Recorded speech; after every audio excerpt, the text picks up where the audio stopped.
প্রাক্তন প্রধানমন্ত্রীর বাংলাদেশে ফিরিয়ে আনা নিয়ে কোনো আলোচনা হয়েছে কিনা। প্রাক্তন প্রধানমন্ত্রীকে নিয়ে আলোচনা হয়েছে।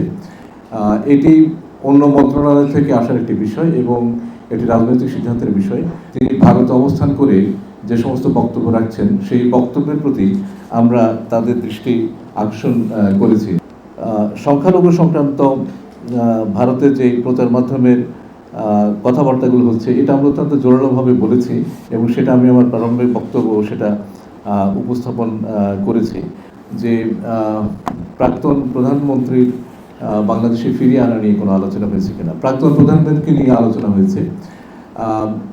দুটো দিক, একটা হচ্ছে তাকে ফিরিয়ে আনার বিষয়ে আপনারা এর আগেও প্রশ্ন করেছেন এবং সেই প্রশ্নের আমরা যে জবাব দিচ্ছি সেটা পুনরুক্তি করি।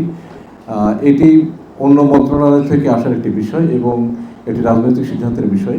যখন সেই সিদ্ধান্তটি হবে তখন পররাষ্ট্র মন্ত্রণালয় প্রয়োজনীয় ব্যবস্থা নেবে এবং তার জন্য ফরেন অ্যাফেয়ার্স কনসালটেশনস কেন এটা যে কোনো ধরনের প্রক্রিয়া হতে পারে, সেটা কূটনৈতিক একটা পত্রের মাধ্যমে সেটা জানানো যায় কিংবা আমাদের যে মিশন আছে দিল্লিতে তার মাধ্যমে জানানো যায়।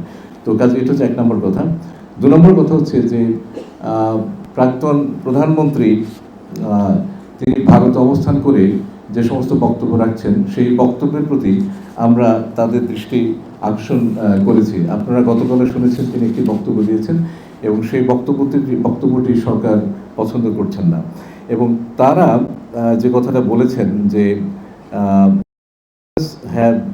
does not have any bearing on our relations এবং তারা এই বাস্তবতার সত্ত্বেও they would like to engage with the government of that day। এটা হচ্ছে প্রাক্তন প্রধানমন্ত্রী সংক্রান্ত প্রশ্নের উত্তর। সংখ্যালঘু সংক্রান্ত ভারতের যে প্রচার মাধ্যমের কথাবার্তাগুলো হচ্ছে এটা আমরা অত্যন্ত জোরালোভাবে বলেছি এবং সেটা আমি আমার প্রারম্ভিক বক্তব্য সেটা উপস্থাপন করেছি এবং আমি এটাও বলেছি যে আমাদের দিক থেকে সাংবাদিক, শিক্ষক, আইনজীবী সহ নানা পেশার মানুষ ভারতীয় প্রচার মাধ্যমে যোগাযোগের করেছেন, তাদেরকে রিচ আউট করেছেন এবং আপনারা অনেক ইউটিউবে ম্যাটেরিয়ালগুলো পাবেন এবং আমরা তাদেরকে এটাও বলেছি যে এ নিয়ে যদি কোনো সংশয় থাকে বাকি যে কোনো দেশের মতো তারাও আমাদের দেশে এসে দেখতে পারেন যে সত্যিকারের সংখ্যালঘুদের প্রতি কী ধরনের আচরণ হচ্ছে। ওয়ালটনের পণ্য কিনে জিতে নিতে পারেন নগদ 20 লক্ষ টাকা। Double million offer, Walton fridge কিনে পেতে পারেন 20 লক্ষ টাকা, রয়েছে কোটি কোটি টাকার নিশ্চিত উপহার। আর দ্বিতীয়ত আপনি যেটা বলেছেন যে তাদের যে সমস্ত তাদের দূতাবাসের নিয়ে যে উদ্বেগ এবং আমাদের দূতাবাস নিয়ে যে উদ্বেগ এই বিষয়ে আলোচনা, আমি এই বিষয়টা খুবই জোরালোভাবে বলেছি। আগরতলা এবং কলকাতার সাম্প্রতিকবারে যে ঘটনা ঘটেছে আপনি এর আগে আমাদের প্রেস রিলিজ দেখেছেন এবং আজকের সময়টা আমি খুবই জোরালোভাবে সেটা উত্থাপন করেছি। তৃতীয় যে প্রশ্ন ছিল নিরাপত্তার ইস্যুতে, নিরাপত্তার ইস্যুতে আমরা সাধারণভাবে আলাপ আলোচনা করেছি কিন্তু খুব স্পেসিফিক্যালি আমরা এই সেভেন সিস্টার সংক্রান্ত কোনো ধরনের আলোচনা আজকে সভাতে করে নেই।